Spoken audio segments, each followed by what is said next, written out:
أعوذ بالله من الشيطان الرجيم بسم الله الرحمن الرحيم يا أيها الذين আপনারা বানান করে কিভাবে দ্রুত রিডিং পড়তে পারবেন এই ক্লাসের সাহায্যে শিখে নিতে পারবেন।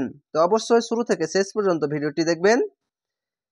ইয়া খালিবার ইয়া চিকন চিহ্ন মধ্যে আরজি 3 আলিফ টেনে পড়বেন। হামজা ইয়া যাবার আই ইয়া আই ইয়া পেশ ইউ হাল হামজা বার হাল ইয়া আইয়ু হাল। আলিফকে হামজা পড়বেন যদি আলিফের ওপর নিচে যে যাবার পেশ যদি আসে বা যে কোনো জিনিস আসলে আলিফকে হামজা পড়বেন। লাজিনা জেরের পাশে ইয়া সাকিন এক আলিফ টেনে পড়বেন। লাম যাবার লা জালিয়ে জি লাজি নুন যাবার না লাজিনা। আবার পিছন থেকে পড়বেন ইয়া আইয়ুহাল্লাযীনা আমানু পেশের পাশে অসাকিন এক আলিফ টেনে পড়বেন, খাড়া যাবার এক আলিফ টেনে পড়বেন। হামজা খাড়া যাবার আ মিম যাবার মা আমা নুন অপেশ নু আমানু। আপনাকে বলেছি আলিফের ওপর নিচে যে যাবার পেশ বা যে কোনো জিনিস আসলেই আলিফকে হামজা পড়বেন। এখানে খাড়া যাবার আছে একও আলিফকে হামজা পড়বেন। লা যাবার পাশে খাল আলিফ এক আলিফ টেনে পড়বেন। লাম আলি যাবার লা তা কুলুর এই রয়ের সঙ্গে মিলবে। একটি বিষয় খেয়াল রাখবেন, আলিফ বা হামজার উপরে সাকিন থাকলে ঝোঁক মেরে পড়বেন। তা হামজা যাবার তা কাপ পেশকু লাম রপেশ লুর তা কুলুর। রিবা এখানে চিকন চিহ্ন মধ্যে আরজি 3 আলিফ টেনে পড়বেন। রজে রি বা খাড়িবার বা রিবা আদআফাম আইনটিকে মোটা করে গলা চিপে পড়বেন একটু।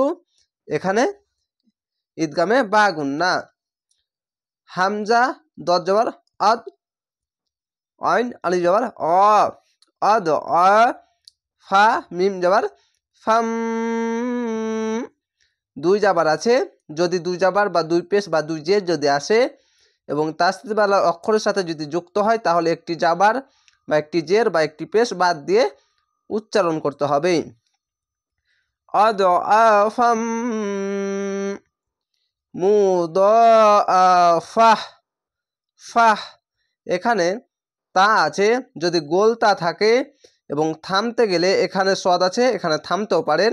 এখানে থামাটা অনেক ভালোই, কেননা এখানে ওয়াইয়ের ওপরে ঈদগামে বাগুন না হয় কিন্তু ওয়াইয়ের ওপরে তাসদিদ আসেনি, তার জন্য এখানে ওয়াকফ করলাম, থেমে গেলাম। থামতে গেলে গোলতায়ের ওপরে সাকিন দিয়ে হা হয়ে যাবে, এরকমভাবে ফা হাজার ফাহ এভাবে হয়ে যাবে। আর যদি মিলিয়ে পড়তে হলে এখানে তাও এখানে তা হতো, তো এখানে থামতে গেলে হা হয়ে যায়। এই জায়গাটাতে অনেক সবাই ভুল পড়ে বা জানে না, এই বিষয়টি অবশ্যই খেয়াল রাখবেন। যদি গোলতা থাকে থামতে গেলেই পরিবর্তন হয়ে হা হয়ে যায়। খাড়া যাবার এক আলিফ টেনে পড়বেন।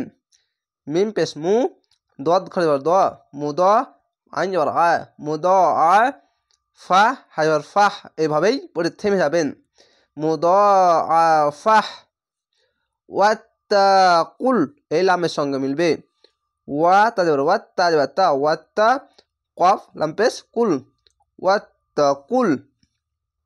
ল হা খাড়া যাবার এক আলিফ টেনে পড়বেন এবং আল্লাহ লেখা থাকলে ডান পাশের অক্ষরটি দেখবেন, ডান পাশের অক্ষরের ওপরে যদি পেশ বা জাবার বা যে কোনো জিনিস আসলেই আল্লাহ লেখাটি মোটা করা হবে। লাম খাড়া ল হা যাবার হা ল হা। যেরকম আজান দেন আল্লাহ, এই জাবার ডান পাশের অক্ষরের উপরে জাবার থাকে, তার জন্য ল করে পড়তে হয়। যদি নিচে আসলে পাতলা করে পড়বেন লা, এখানে ওপরে আছে তার জন্য মোটা করে পড়বেন। ল হা লা আল্লাকুম লাম যাবার লা আইন লাম যাবার আল লা আল লাম যাবার লা লা আল্লা কাপ মিম পেশ কুম লা আল্লাকুম তুফলিহুন। এখানে হু না আছে, এখানে আয়াত আছে, থামতে হবে, তার জন্য শেষ অক্ষরে সাকিন দিয়ে দিবেন, 3 আলিফ টেনে পড়বেন। কেন? পেশের পাশে ওয়াও সাকিন এক আলিফ টেনে পড়তে হয় এবং শেষ অক্ষর সাকিন দিলে 1 2 3 তিনটি অক্ষর 3 আলিফ টেনে পড়বেন, মাদ্দে আরজি হবে।